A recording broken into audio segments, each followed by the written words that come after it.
In 1871, a mother stitched shut her own child's mouth, not out of hate, but tradition. This wasn't abuse. It was a right, passed down by the Porter bloodline.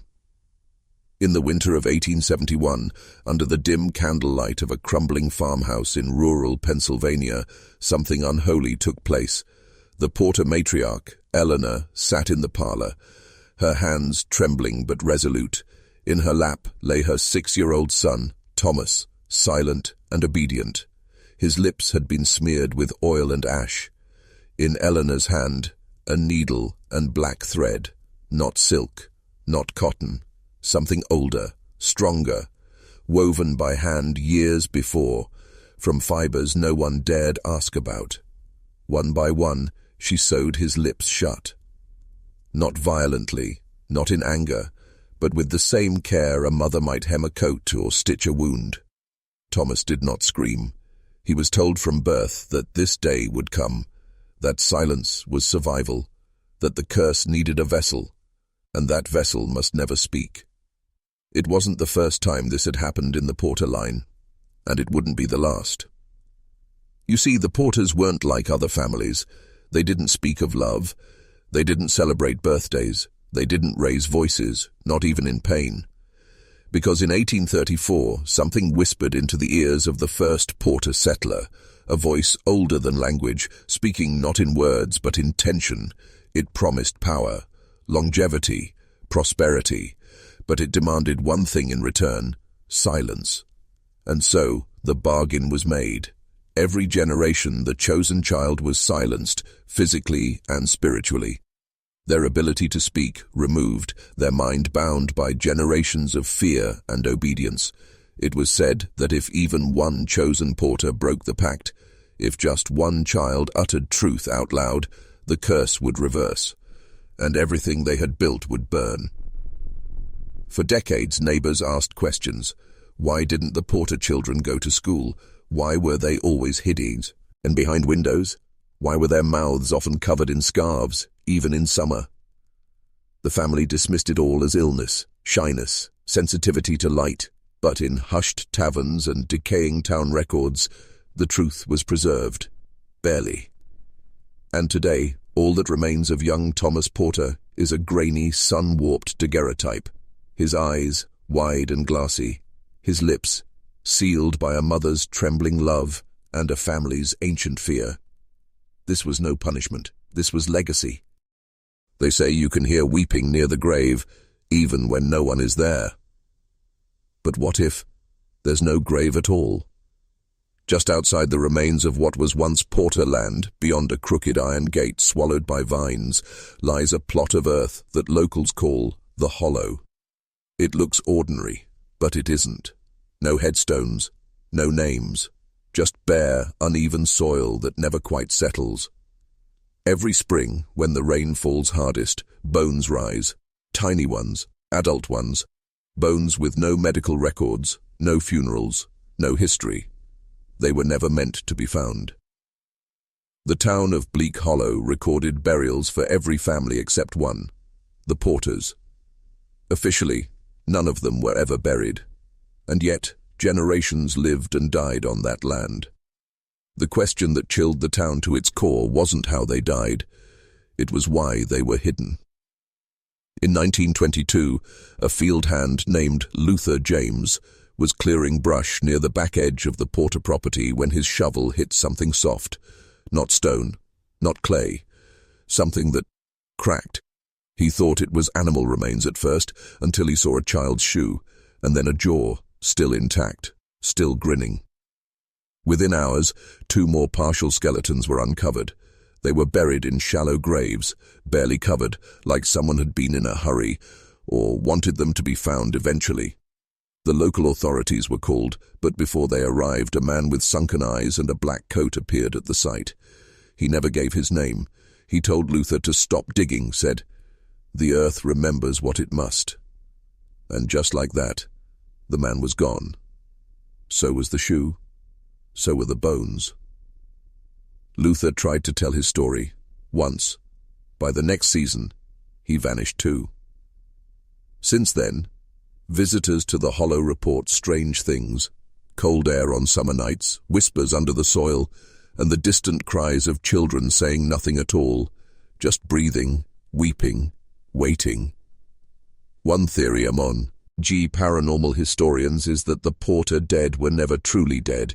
They were sacrificed, bound, anchored, their bodies discarded like broken tools, but their spirits never allowed to leave. That's why the grave is forgotten, because the moment it is remembered, the curse remembers you back. The Porter family home was not built, it was summoned. Locals say that when the foundation was laid in 1859, the land itself resisted. Every stone placed sank overnight. Tools rusted in workers' hands. Animals refused to approach. And yet, the house rose, slow and deliberate, as if it wanted to be there. A hulking structure of black wood and iron fixtures perched at the edge of the tree line, where the sun rarely reached. The walls seemed to lean in on themselves, as if listening, because they were. It was said that the Porter house didn't just contain silence, it collected sound. Whispers that were never spoken aloud still echoed down its hallways. Footsteps that happened years ago could be heard pacing late at night. Doors creaked open even when nailed shut, not by movement, but by memory. The house had a presence, a hunger, not for blood, but for secrets. By 1875, the family had learned to communicate only through looks and gestures. Speaking inside the house was discouraged, not because of superstition, but because the walls responded. The moment words were spoken, they repeated, hours, days, even years later, sometimes in the same voice, sometimes in another. A former housemaid, Margaret Vane, wrote in her diary that one night, while cleaning the second-floor nursery, she heard a conversation between Eleanor Porter and her husband, one that had occurred months earlier, word for word. Even though they were both dead by then, she left the house that night and never returned. Over time, the house seemed to shift. Rooms would appear where none existed. Stairways led to nowhere. One guest swore he found a door inside his room, a door that wasn't there the night before. When he opened it, he found a narrow hallway filled with portraits, but the eyes had been scratched out, all except one, his. Architectural blueprints could never be drawn correctly. Right time someone tried to map the house, measurements changed. Even photographs developed with blurred faces, elongated shadows, and strange inscriptions that weren't visible to the eye. What terrified people most wasn't what they saw, but what they heard. Laughter with no joy, breathing with no lungs, secrets whispered in their own voice that they never told anyone. Because the Porter house wasn't haunted. It was listening. They were called the Silent Ones. 5 children, born between 1881 and 1903, each from a different branch of the Porter bloodline, all chosen before their 6th birthday. All silenced, not metaphorically but physically, spiritually, ritually. They were raised in the shadows of normalcy, attending church dressed in lace and politeness, walking quietly through markets hand in hand. But they never spoke, not a single word, to anyone. Their silence wasn't discipline, it was doctrine.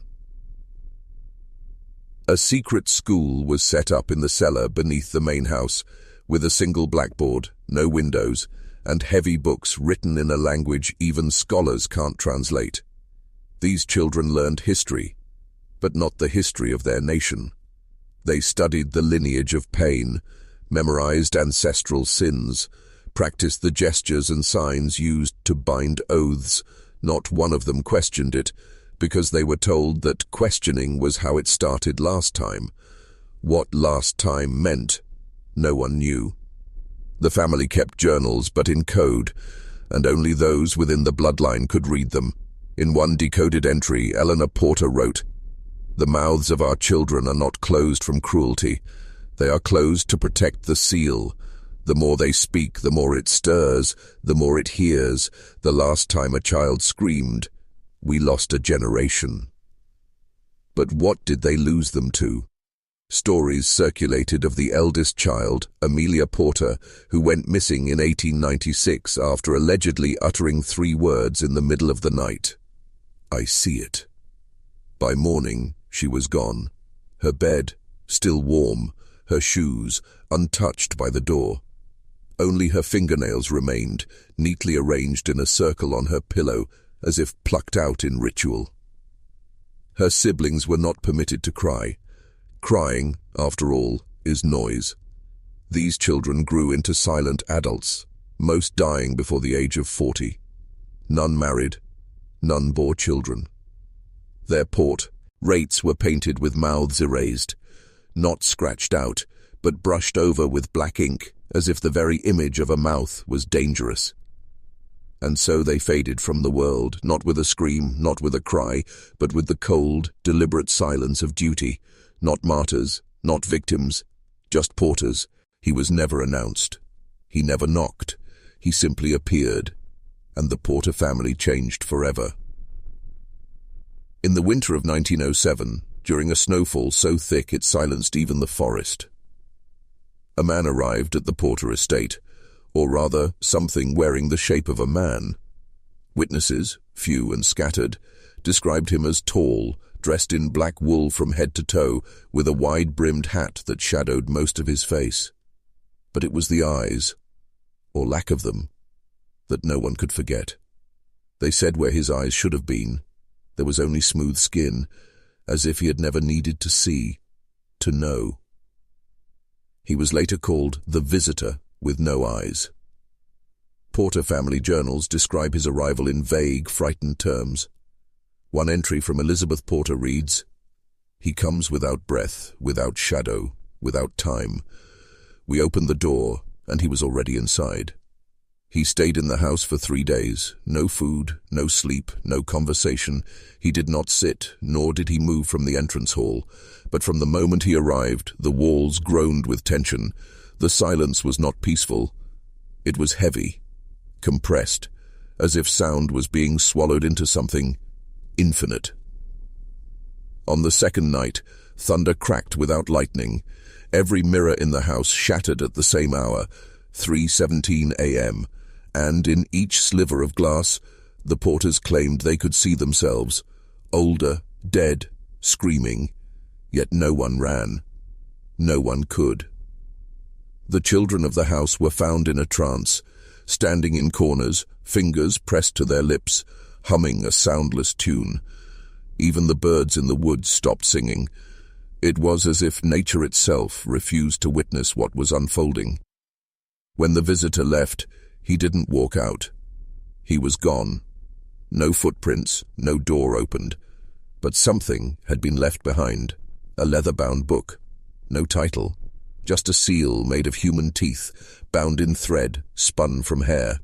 It's believed to contain rituals, instructions, contracts. Some say it was a ledger, a record of those who owed a debt to something older than God.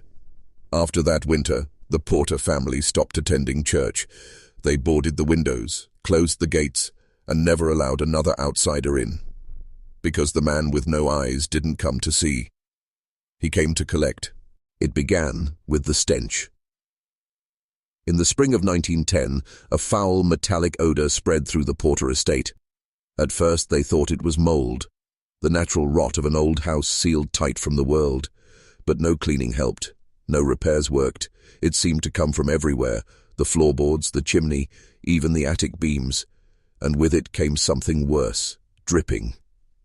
Every night, around 2:00 a.m., the sound would echo through the halls. Not rain, not leaks, but deliberate, measured drops, like something bleeding slowly into the house itself. The servants began quitting one by one, claiming they found thick stains inside the walls when dusting or repairing cracks. But these weren't common watermarks. They were deep, red-black streaks, warm to the touch, and always fresh. No matter how many times they were scrubbed away, they returned the next day, in different places, more widespread. One brave housemaid, Anna Riley, tried to prove it was a plumbing issue. She pried open a section of the wall beneath the main staircase. What she found drove her into hysteria, a pocket in the plaster filled with clumps of hair, dried flesh, and what she described as a child's tooth, still wet. She was institutionalized within the week. Her final written words were, "It breathes. The house is bleeding for them, because of them." After that, the family stopped acknowledging the walls entirely. They placed furniture against them, hung thick, dark drapes over every surface, and forbade children from touching anything stone or wood. The house was no longer just a structure. It was becoming an organism, alive, responsive, and angry. Visitors who entered, rare as they were, claimed they heard low murmurs behind the wallpaper, like chanting, but in reverse. One priest attempted to bless the house in secret. He was found dead 3 days later in the town well, skin pale, tongue missing, and his rosary melted into his chest. Local rumors grew louder. Some believed the house was built atop an ancient burial site. Others whispered that it had been part of a pact, a container for the unspeakable. But one thing was certain: the walls no longer held the family in. They held something else back, and it was leaking. She was born during an eclipse. The town records list her as Clara Porter, born September 12, 1912, but there were no midwives present, no doctors called. Her mother, Lydia Porter, gave birth alone, deep in the cellar of the estate, surrounded by flickering candles and a floor etched with unfamiliar symbols. The birth was said to be silent. No crying, no screaming, just a low hum, described by Lydia as a lullaby in reverse. Clara was different from the start. She never blinked, never laughed. And unlike the silent generation before her, Clara could speak, but only in whispers, and only in dreams. Relatives reported waking up in the middle of the night, drenched in sweat, with Clara standing at the edge of their bed, not moving, not smiling, just whispering things they couldn't remember, but always in a language that left a ringing in their ears, as if reality itself rejected the sound. By age 5, Clara stopped eating. She didn't grow, didn't play. Her skin became translucent, so much so that veins were visible. Not red, but black. The family began calling her the Hollow Child. Not out of cruelty, but fear. Because Clara was not empty. She was a vessel. One night the family found her seated in the chapel, surrounded by every bird from the estate grounds. Dozens, all dead, necks twisted, eyes missing. On the wall, drawn in their blood, were symbols that matched those carved in the teeth-bound book left by the eyeless visitor. And Clara was singing, but no sound came out. When Lydia Porter was found dead in 1919, eyes gouged, hands broken, and tongue nailed to the floor, Clara was placed in a locked room at the far end of the estate. The walls were lined with mirrors, not to show her reflection, but to trap it. Priests from Europe were flown in, not to exorcise her, but to seal her. They said Clara wasn't possessed. She was invited. And someone, maybe something, had said yes. Even in death, if she ever truly died, Clara remained part of the estate's legacy. They say if you visit the ruins today, you'll find a single small handprint on the inside of a broken mirror, and if you look into it too long, you'll hear her whisper. In 1921, the Porter family vanished for 3 nights. The estate, normally alive with candles and cloaked rituals, went dark. Every window blacked out, every door sealed with iron nails. Not a soul entered or left, and no one, not neighbors, not distant cousins, not the town constable, could explain why. On the 4th morning, the doors creaked open, slowly, one by one, and the family emerged. But something had changed. The Porters walked barefoot, eyes forward, faces emotionless. Each one bore a mark, a thin, 3-pronged scar behind the left ear. When asked what had happened during those days, the family simply replied, "We remembered." The truth came in fragments, preserved in a journal locked beneath the chapel floor, discovered years later, half burned and soaked in wax. It spoke of the Pact of 3 Nights, an ancestral rite performed once every 100 years, not to gain power, not to summon anything, but to pay a debt. A debt made long before America was colonized, before the porters were even porters, a pact with something ancient, something buried in the soil of that land, something that once demanded worship and now demanded blood. According to the journal, on the first night, the family fasted and bled themselves, forming a circle of their own life force on the cellar floor. On the second, they chanted until the house began to weep, that is, the walls again bled from old scars. And on the third night, they offered one of their own. The child is unnamed in the journal, only referred to as the reminder. The offering was not about death, it was about silence. The child was to be erased, from memory, from record, from time. The family would not remember their face, their voice, or even their name, only the space they once filled. The journal ends abruptly. We made our offering. The pact holds, the walls sleep again, but we feel watched, watched from within. In town, people claimed the porters looked thinner after those 3 nights, older, as if something had been drained from them. Even the house groaned differently, less like wood, more like lungs. From that year forward, every porter child was born with blackened irises that faded after a few months, but one in every generation kept them. And those were the ones who heard the voice beneath the house. He was only 6 when it began. Daniel Porter, born 1934, was the youngest of 5 siblings and the quietest among them. He didn't speak much, barely played, and avoided eye contact with anyone outside the immediate family. But what set Daniel apart wasn't his silence, it was his drawings. He began sketching in the margins of old family books, symbols, faces, unfamiliar structures. His parents thought it was normal, until he drew someone who hadn't died yet. It started with Aunt Helen. Daniel drew her in a chair, head slumped to the side, neck bruised. 3 days later, she was found in that exact pose at the bottom of the estate's attic stairs. The sketch had captured not just the position of her death, but the terror in her eyes. Daniel didn't cry. He simply picked up a new page. Then came the second sketch, a man with no skin on his hands, blood dripping down the fingers. It was his uncle, Samuel, a war veteran who worked with knives and hides.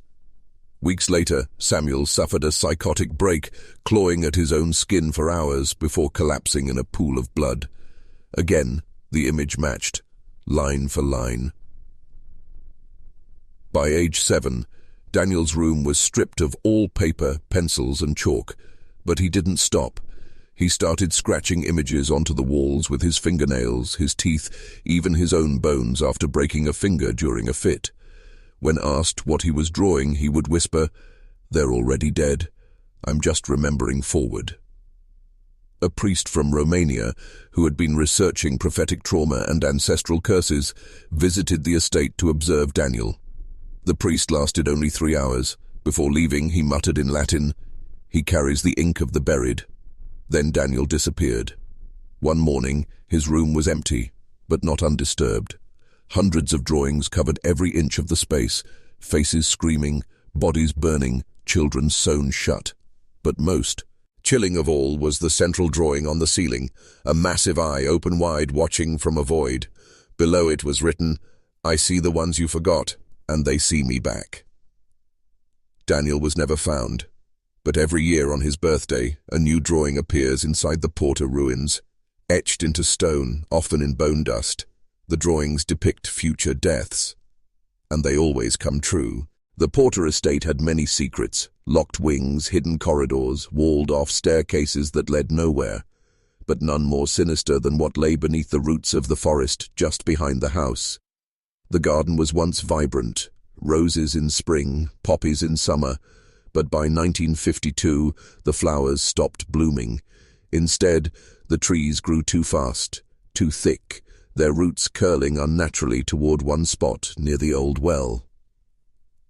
That's when Jacob Porter, a cousin visiting from Boston, discovered something strange. The soil near the trees felt hollow. When he drove an iron rod into the earth, it clanked. Metal. underground. Digging by hand, Jacob unearthed a rusted hatch the size of a cellar door, buried beneath twisted roots. Carved into its surface were dozens of tiny fingerprints. Children's, adults, some with 6 digits, some barely human. The hatch had no lock, just a handle. Against his better judgment, Jacob opened it. What he found was not a basement, it was a room. A perfect cube, 20 feet on each side, carved entirely of black stone. No tools could have made it. The cuts were too smooth, too exact. The air was heavy, damp, and humming. The hum wasn't mechanical. It was alive. It pulsed like a heartbeat, low and slow. The walls were covered in names, thousands of them. Not etched with hands, but grown into the stone like veins. One of them was his.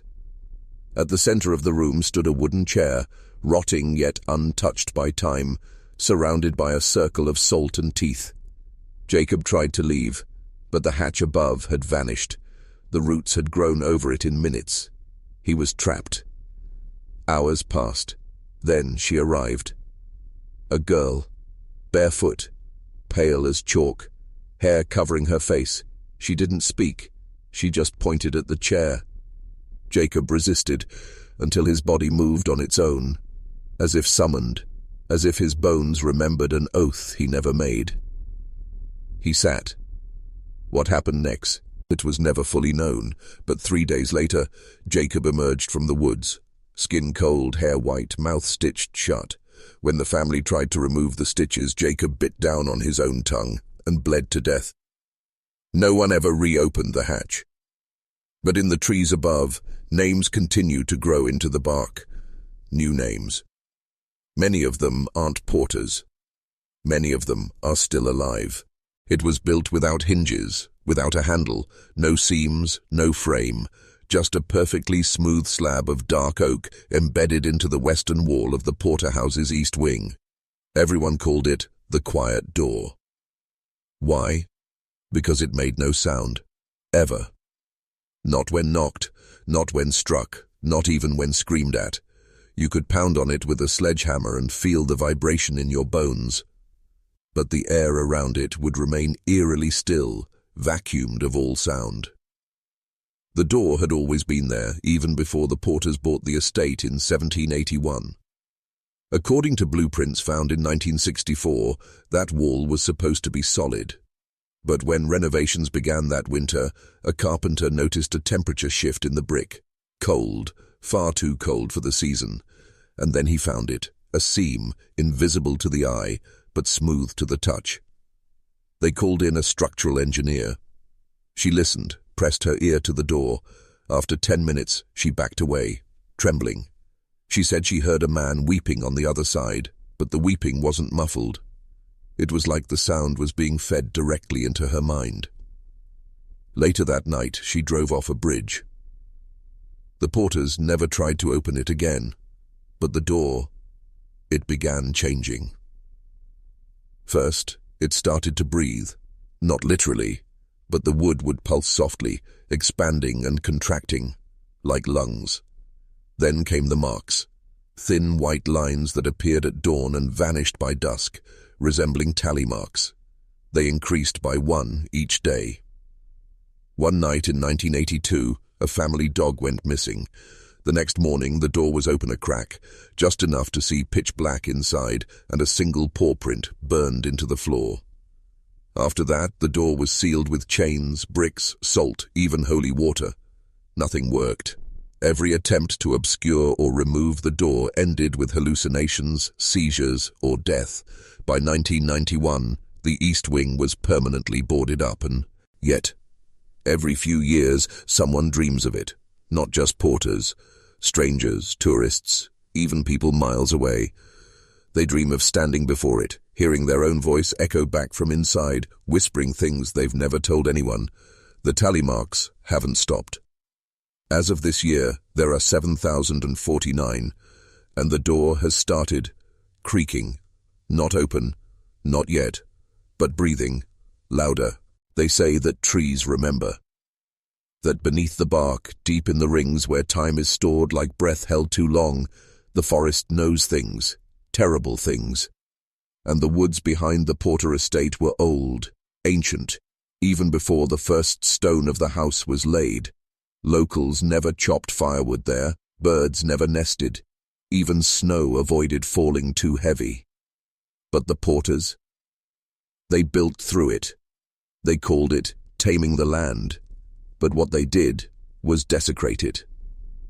In 1843, the family began construction of a new greenhouse near the tree line. As workers dug into the soil, they hit something not made of dirt. Roots, thick, blackened, interwoven like nerves. One man called them sinews, another said they twitched. The next day, the ground screamed. It started as a low, echoing moan rising from the dirt itself. Some claimed it was gas or seismic activity, but others, especially those who'd lived near the forest for years, recognized the sound. It was pain. Pain rising up from something buried far too long. Plants stopped growing, birds flew into windows, and the workers? They began to change. One man tore off his own fingernails and ate them. Another was found buried waist-deep in the soil, eyes open, body still breathing. But the worst was Franklin Porter, the youngest son. He had walked barefoot into the roots and was missing for 3 days. When he returned, he was smiling, too wide, with mud in his ears. He said, "They're awake now. They know our names." No one knew who they were. That winter, every tree behind the estate grew thorns, not like rose thorns, but long, curved spines, like claws. The bark pulsed in the moonlight. Some said you could see faces pressed inside the wood, screaming silently. And then came the blood rain. Just once. A storm that painted the glass of the greenhouse red. Scientists claimed iron-rich sediment. But, nay, one explained how that sediment screamed when collected in jars. To this day, those woods are cursed. Every tree has a name carved into it, not by man, but by the roots themselves. The bark grows in cursive, and when lightning strikes, it never hits the trees, it hits the people who enter them, and sometimes you can hear the roots call your name before you even step inside. The year 1910 brought winter too early. The air hung thick with frost in August, and every mirror in the Porter home fogged over, though no one was breathing near them. That was the year the twins were born, and that was the year the house tried to bury them alive. Their names were Honora and Elias. They came into the world backward, not just breech, but something stranger. The midwife, who'd delivered 30 children before them, fainted mid-delivery. Witnesses claimed the twins were born already staring at each other as if they'd been speaking in the womb and weren't finished yet. They didn't cry. They hummed, in perfect harmony. A low, vibrating sound that made the ceiling beams shake. The family called it a miracle, but the townsfolk called them the Whispered Ones. At age 3, they spoke their own language, not gibberish, but full, fluent sentences no adult could understand. They would hold long conversations with the walls, always giggling, always nodding. They never blinked at the same time. But it got worse. By age 7, animals began dying around them, not violently, but with expressions of pure terror frozen on their faces. Cats curled into corners and howled when the twins walked by. One horse collapsed with a neck bent backwards, as if it had tried to run away from a dream. Honora began sleepwalking. She'd go to the fireplace, sit cross-legged, and hum the birth melody. Sometimes ashes would rise up and float around her like moths. Elias? He started sketching images of people in the family, but the portraits were always decayed, rotted. Weeks later, those relatives would die. And yet the twins never aged. Photos taken 5 years apart showed the same smooth faces, the same hollow eyes. A visiting priest tried to exorcise them. He left the estate without his tongue. In 1925 they disappeared, just like that. One moment they were reading aloud Roma book in the attic. The next, the room was empty. The book was open to a page that read, "We are going where the mirrors breathe." They were never seen again. But sometimes people still hear that melody, humming faintly from the nursery that was sealed shut. No one has broken that seal, because every time they try, they forget why they came. The house takes it from them, like the twins took everything else. They say fire purifies, that when something is too foul, too cursed, too soaked in horror to remain, you burn it, and you hope the ashes scatter what evil remains. But when the porterhouse burned in the winter of 1934, it didn't purify anything. It only made the curse hungrier. It began on a Sunday, a cold, brittle morning where frost glazed every window like a shroud. The family had been silent for days, not out of grief, not out of mourning. They were waiting, because someone, or something, had scratched a single word into every mirror of the house. Ash. At exactly 3:03 a.m., the fire started, not in the hearth, not in the kitchen, but in the walls themselves. The beams burst outward, not inward, like the flame wanted to escape something buried inside. Witnesses say the flames were not orange, but deep black. They didn't flicker, they writhed. Neighbors saw shadows dancing in the windows, not people, not human, something moving in unnatural patterns, jagged, hunched, too fast. The screams came later, but no one could tell where they came from. Upstairs, beneath the house, from inside the very stone. And then something impossible happened. The fire stopped. Not died down, just froze, mid-burn, like a photograph, flames locked in mid-air, ash suspended like dust in an aquarium. Time stopped for exactly 6 minutes and 6 seconds. One firefighter who broke the perimeter line aged 20 years in 6 minutes. His hair turned white, his pupils dilated permanently. But the worst part? When they entered the smoldering ruins, when they dug through what should have been brittle, scorched corpses, they found bones. Dozens of them. But they were not human. Bent wrong. Spines curved like sickles. Skulls too flat. Some had no jaws. No members of the Porter family were ever found. The insurance agency refused to compensate the damages. Their exact words, "The house wasn't destroyed, it just changed shape." And they were right. Because it was rebuilt. Overnight. No construction workers, no records. Just one morning, it stood there again, like it had never burned. Not a single blackened beam. Only one new addition. A charred handprint above the front door. Fresh. Always warm to the touch. And if you enter that door now, the smoke never leaves your lungs, because the fire never stopped. It's still burning. Just not in this world. Buried under the floorboards of the Porter study, the one sealed after the fire, the one no one dared to reopen, a lone item was discovered during an unauthorized excavation in 1951. No one knows who ordered the dig, no one took responsibility, but the journal of the lead excavator, Howard Elms, survived, and in it he described finding a lock with no door and a key with no metal. He called it the Black Key. It wasn't made of iron, it wasn't carved, it looked grown, like bone that had hardened under pressure, pitch black and smooth like obsidian.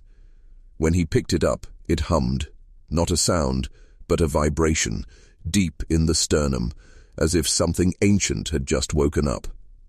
The key didn't fit into any lock in the porterhouse, but it made things open anyway.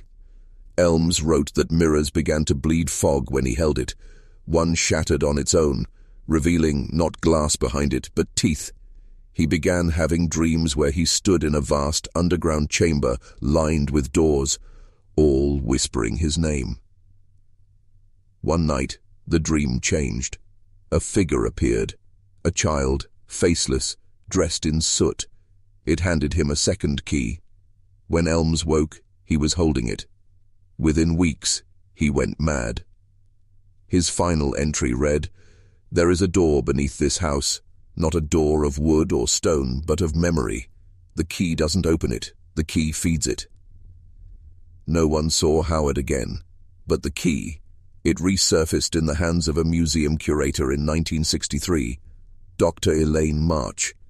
Within a month of receiving the artifact, she lost her eyesight, not due to injury, but because, as she claimed, "I saw too much, all at once." She said the key wasn't made to open something physical, but to unlock truths sealed in blood. She believed the porters had used it to keep a bargain, that the house was never cursed. It was bound, and the key was its anchor. The curator burned alive in her sleep, and the key, gone again, disappeared. But legends persist. Some say it's buried in the forest that borders the Porterland. Others claim it's been passed down, hidden in plain sight, in a locket worn by someone who doesn't even know what they carry. And some believe the key was never an object. It was a person. To the west of the Porter estate lies a stretch of woodland never marked on any official map. No trails, no signs. Locals call it Deadroot Hollow, though the trees there are far from dead. They grow tall and twisted, their bark black as coal, their leaves whispering in a tongue no wind should carry. But what makes Deadroot truly terrifying is the silence. Not the peaceful kind, not the hush of a quiet forest. This is the kind of silence that devours. Birds don't sing there. Insects don't chirp. Even footsteps make no sound. Those who venture in describe the crushing pressure, as if the air itself is holding its breath. And then, it starts to listen. The first documented incident occurred in 1908. A surveyor, David Cormack, was mapping property lines for the county. His last note read, "The trees are leaning in. I swear they weren't this close before. I can't hear my own voice. I think it's learning how I breathe." His body was found weeks later, completely intact, but missing his tongue. No cuts, no wounds, just gone. His map, recovered from his satchel, had a new marking, one he hadn't made. A spiral, drawn in a single, unbroken line, leading to the center of the forest. Since then, others have tried to reach that center. Hunters, teenagers, paranormal thrill-seekers. Most never return. Those who do aren't the same. One woman, Claire Benson, came back after disappearing for 3 days. She was barefoot. Her lips were sewn shut with strands of her own hair. When doctors removed the threads, she whispered only one thing before falling into a coma. The forest is awake. It knows names. And here's where it ties back to the Porters. In an 1846 letter from Reverend Elijah Porter, the family's first American patriarch, he writes of a sacred grove, a silent sanctum where sin cannot echo. He called it the throat of God. He claimed the family must retreat. When there once every generation, bearing a name, an object, and a silence to keep the family safe. A ritual sacrifice, one sound, one item, one person. What was given and what was taken remains unknown. But the forest still waits. Its boundaries shift like a living thing. Sometimes it appears miles from where it was last seen. And sometimes it comes closer. Because silence is not empty. It is watching. They say the Porter mansion breathes, not metaphorically but literally. The wood groans at night like ribs under pressure, and the attic, that's where it exhales. For decades, no one was allowed up there. Not even staff, not even blood relatives. Because of her. Her name, according to fragmented birth records, was Annabeth Porter, born in 1879 to Jonathan and Mireille Porter. She died at age 6, or so they claimed. But if that were true, why did visitors in the 1920s describe hearing giggles and footsteps above their bedrooms at night? Why did maids quit after claiming they saw a child's handprint appear on fogged attic windows long after all the children had left? And why, in a 1942 police report, does Officer Michael Elridge write, "The girl is still alive, looks no older than 7. But those eyes, Those are not the eyes of a child. What the officer described was impossible. Annabeth, standing barefoot in a white nightgown, her hair long and matted, skin pale but unblemished. Not a wrinkle, not a bruise. And yet, something was wrong. Her mouth didn't move when she spoke. Her breath never fogged the mirror. She blinked too slowly, like something remembering how to pretend it was human. Elridge never returned to the mansion.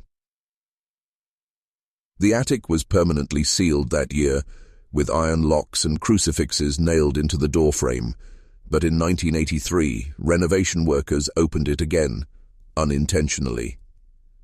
They were expanding the roof when they broke through into a hidden crawl space. What they found inside was a nursery, not dusty, not old, pristine, fresh linens on the bed, warm milk in a glass, a music box still playing, and in the corner, a mirror, covered in black lace. One worker pulled the lace off. His co-workers said he didn't scream, he didn't move, he just stared, and then began to hum. A soft lullaby no one recognized. He never spoke again. That mirror was taken into storage, but rumors say if you catch the reflection just right, you don't see yourself. You see Annabeth, still 6, still waiting, her head slowly turning toward you. And sometimes, she smiles. They say the curse kept her from dying, but others believe she did die, and what stayed behind was what the family wanted. Every generation of the Porter family was immortalized in oil and canvas. Lavish portraits hung across the mansion's main hall, stern faces, gilded frames, eyes that always seemed a little too lifelike. But on October 13th, 1931, those portraits changed. That night, a violent storm rolled over the hills. Lightning struck a nearby tree, setting part of the forest ablaze. Inside the estate, the fire never reached. Yet something else did. It began with a low hum vibrating through the walls, as if the very structure were groaning under a weight no one could see. Then, the house went cold. Unnaturally cold. The fireplace blazed, yet guests could see their breath. Glasses fogged, mirrors frosted, and then the portraits started to cry. Not metaphorically. Tears. Actual tears. Black, thick, oily liquid ran down the painted faces of the Porters, even those who had been dead for centuries. The weeping left no damage to the canvas. The paint remained pristine, but the liquid pooled at the bottom of the frames and left dark, greasy smudges across the marble floor. Every clock stopped at exactly 1:13 a.m. The guests, a gathering of elite bankers and politicians, were said to have panicked. Several demanded to leave, but the doors refused to open. They rattled, jammed, even bent, as if held shut by unseen hands. One guest, Lydia Stowe, recorded in her diary, "The eyes in the paintings are red now, swollen, accusing. I don't think they ever blinked before, but now they do, and they follow us." Security footage, later confiscated by federal agents, reportedly shows one portrait smiling as a man collapses in the hallway, clutching his chest. Another guest, Dr. Abraham Levens, suffered a seizure. He claimed he saw his own face in the painting of Gideon Porter, despite having no blood ties to the family. At exactly 3:33 a.m., the crying stopped. The oil vanished. The doors opened. But one portrait had changed completely. A painting of young Margaret Porter. Once shown as a timid girl holding a doll, the image now showed her holding a scalpel, her face expressionless, the doll dismembered at her feet. The family insisted the paintings had not been altered, but every visitor since then reports the same unease, as if the eyes behind the brushstrokes were not painted at all, as if they were trapped, watching, waiting. In 1954, a section of the Porter estate's west wing was undergoing quiet renovations. Ordered by Ernest Porter, The reclusive heir who had refused to speak publicly for 12 years. The wing had been sealed since 1912 after a mysterious fire scorched the nursery and adjoining guest rooms, despite no visible damage to the outer structure. When workers removed the warped floorboards of a small reading room, they unearthed something no one expected: a ceremonial mask, perfectly preserved in a velvet-lined box, buried beneath blackened wooden planks. The mask was made of bone and leather, with hollow sockets where eyes should be, and a mouth stitched shut with human hair. It pulsed faintly in the worker's hands, as if still warm. A crimson symbol was etched on the inside, resembling a spiral trapped within a star, a sigil not recognized by any known religious or occult group. When the lead worker, Dominic Heller, held it up to the light, he collapsed instantly. Witnesses say he screamed in a language no one understood, gouged his ears with his own hands, and fled the property barefoot. He was found 18 hours later wandering the woods, whispering, "It knows my face now. It knows all our faces." That night, Ernest Porter reportedly ordered the rest of the renovations cancelled and the room resealed. But it was too late. Within weeks, 3 members of the household staff died. One from a fall down the main stairwell, another from blunt force trauma, though no weapon was found, and a third from self-inflicted wounds to the mouth. Each had previously complained of dreams featuring the Mask Man, a tall, faceless figure who stared from the foot of their beds while whispering a single phrase: "One must wear it, or all must suffer." Archivists believe the mask is tied to a ritual of exchange, where one family member would take on a generational burden, a form of spiritual shielding for the others, but no record indicates who originally wore it, or if they ever removed it. The box was never recovered. Some believe it was hidden once again, this time inside the Porter family crypt. Others insist it's still beneath the house, waiting for another curious hand to set it free. And the mask? It's said that if you look too long at the family portrait of Ernest Porter, the stitched mouth slowly opens. When Ernest Porter died in 1966, he left behind no children, no will, and, most mysteriously, no public death certificate. The death was declared quietly by a family-appointed physician, and within days, the estate's gates were locked. No funeral, no obituary, just a sudden, sterile silence. Yet weeks later, letters began to arrive across the country. 23 in total, each hand-delivered. No return address, no postage stamp, just a heavy black envelope sealed with red wax marked by the Porter sigil, the same spiral star seen carved into the mask found beneath the floorboards. The recipients were distant relatives, cousins, great-nieces, a long-lost uncle in Maine. Each letter offered the same thing: "You are the rightful heir to the Porter estate and its legacy. Come alone. No phones, no questions. Instructions will follow. Decline, and the blood remains yours regardless." Most dismissed it as a hoax, but 3 responded. The first, Caroline Mayfield, was a struggling artist living in Brooklyn. She arrived at the gates on a fog-choked morning and was never seen again.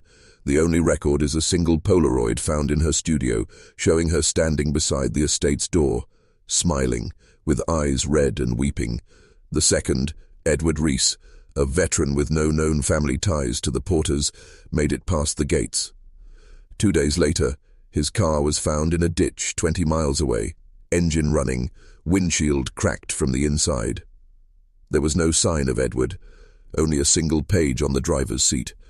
Scrawled in his own handwriting, "The inheritance is not land, it is memory, it is weight, it never ends." The third recipient never arrived, but her letter surfaced on eBay in 2003. The listing was removed within hours, and the seller's account was deleted. Rumors persist that the Porter estate demands an heir every generation, that the curse isn't just bound to blood, but to responsibility. Someone must carry the silence, the secrets, the mask. And the catch: once you accept the inheritance, you don't just get the land and the legacy. You get the whispers in the walls, you get the faces in the mirror, you get the watchers, and there is no way to refuse it again. There was no legal charter, no written deed, no courtroom ruling. And yet within the Porter lineage, there existed an unbreakable code, a set of rules passed from mouth to ear, never written, never questioned. They called it the whispered law.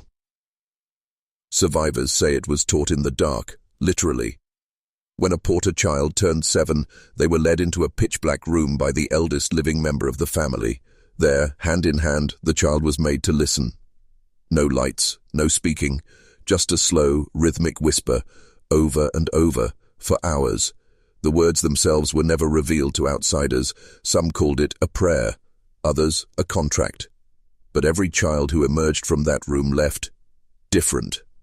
Cold, detached, fearful, but with eyes that watched too closely, as if they'd seen something ancient and understood it too well. Decades later, a surviving Porter maid broke her silence. In her testimony, she said, "The whispered law wasn't meant to protect them. It was to warn them, to remind them that the curse wasn't punishment, it was agreement, one made long before they were born." According to her, there were 5 tenets the family was forced to follow. Never speak your name after midnight. Never let the candle burn out in the red room. If you hear knocking from inside the mirror, do not respond. Bury your dreams. Do not write them down. Do not share them. One must suffer in silence so the others may speak freely. Each violation carried consequences, not imagined, but horrifyingly real. One Porter child, Matthew, accidentally blew out the candle in the red room during a storm. He was found 2 nights later inside a locked wardrobe, his fingernails embedded in the wood from the inside out. His mouth had been sewn shut, not by thread, but by his own teeth, cracked and bent inward. Another broke the mirror rule. That mirror was later removed from the estate by Fordendant. But when a local antique dealer tried to appraise it, he reported seeing a young boy's face mouthing words silently, words that didn't match anything he was saying. The whispered law wasn't superstition, it was survival. And now that the last of the Porters is gone, the law has no guardian. So if you ever find yourself at the edge of a forest, staring at an old estate wrapped in fog, and you feel like it's watching you back, don't speak your name. Don't let the candle go out. And whatever you do, don't listen for the whisper. In every haunted legacy, there is always one person who saw everything but was never believed. For the Porter family, that person was Marguerite Dunn. She wasn't family by blood, just a housekeeper. Hired in 1932, dismissed in 1945, and forgotten by 1950. But before she died in a nursing home at the age of 92, Marguerite left behind a box. Inside, photographs, a tattered journal, and a set of cassette tapes. She called it The Truth They Buried in the Basement. The photos were strange, grainy, out of focus, blurry shots of doorways that looked like mouths, candles burned halfway down in corners of rooms no longer on the estate's blueprint, and faces, not centered in frame, not fully human, but present. Her journal tells of footsteps echoing from empty halls, of blood appearing on mirrors no one had touched, of nights when every painting in the house would tilt at once, as if reacting to something she couldn't see. But the tapes, that's where her fear turned to certainty.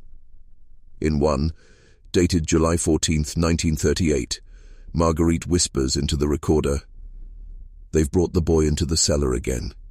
He walks out clean, but something stays down there. Something he left behind, or something that took his place."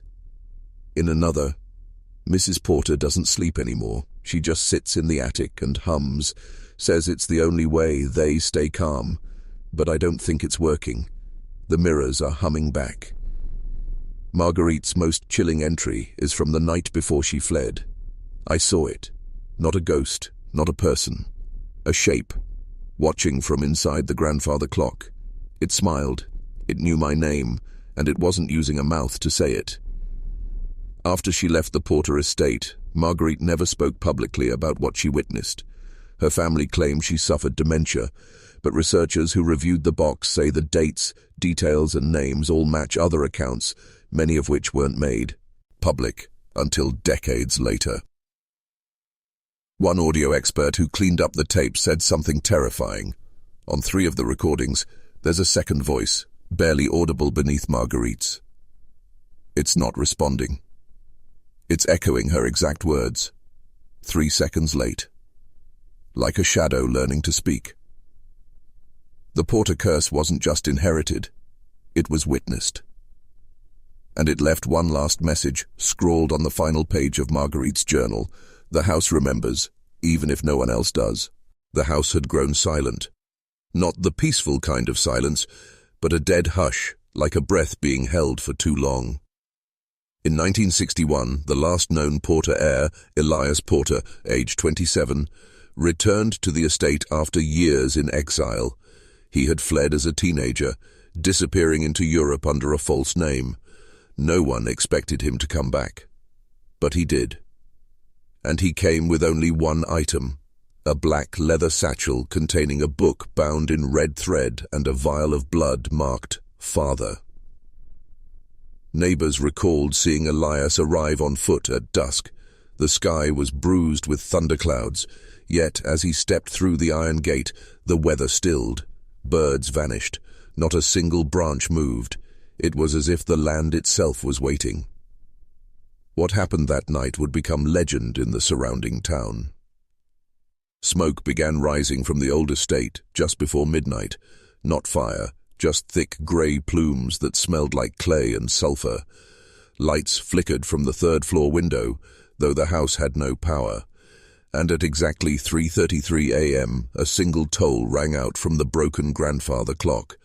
Witnesses said they heard chanting, low, guttural, not English, not Latin, a language that made teeth ache and dogs howl miles away.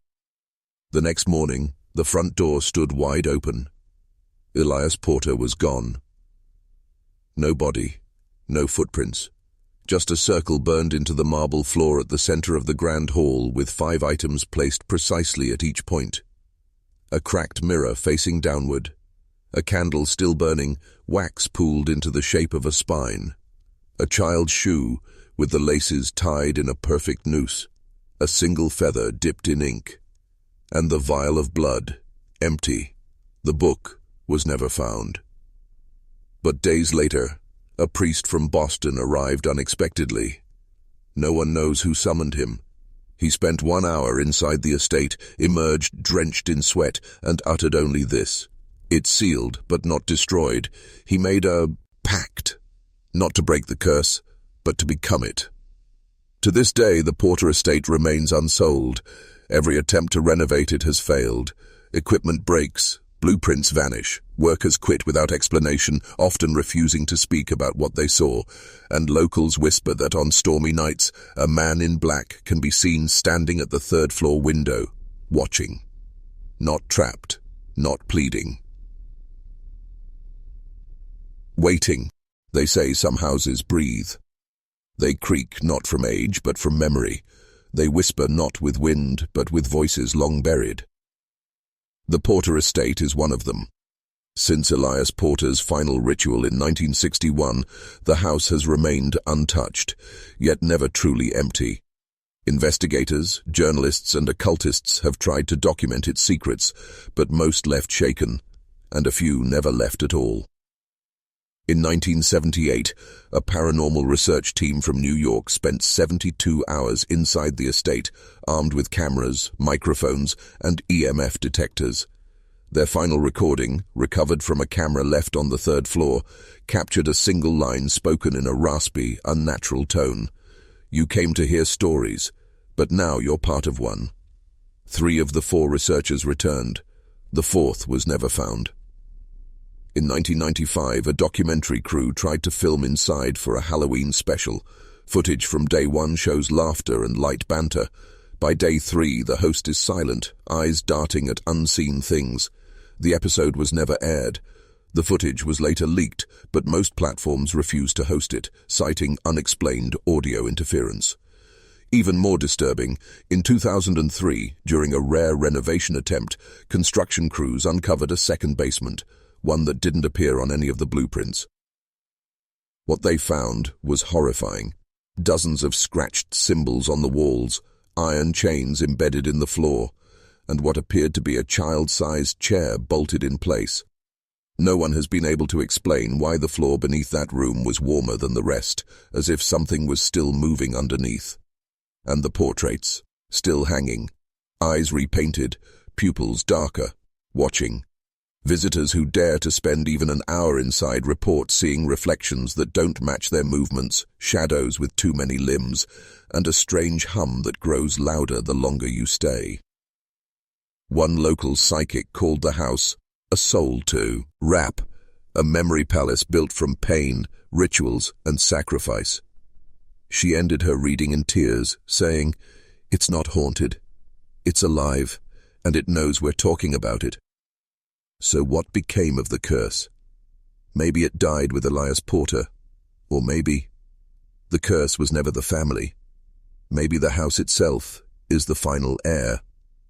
A living legacy of every scream, every drop of blood, every silenced truth. It doesn't need to chase you. It waits. It remembers. And when you're alone in the dark, in the quiet, you'll hear it. Breathing.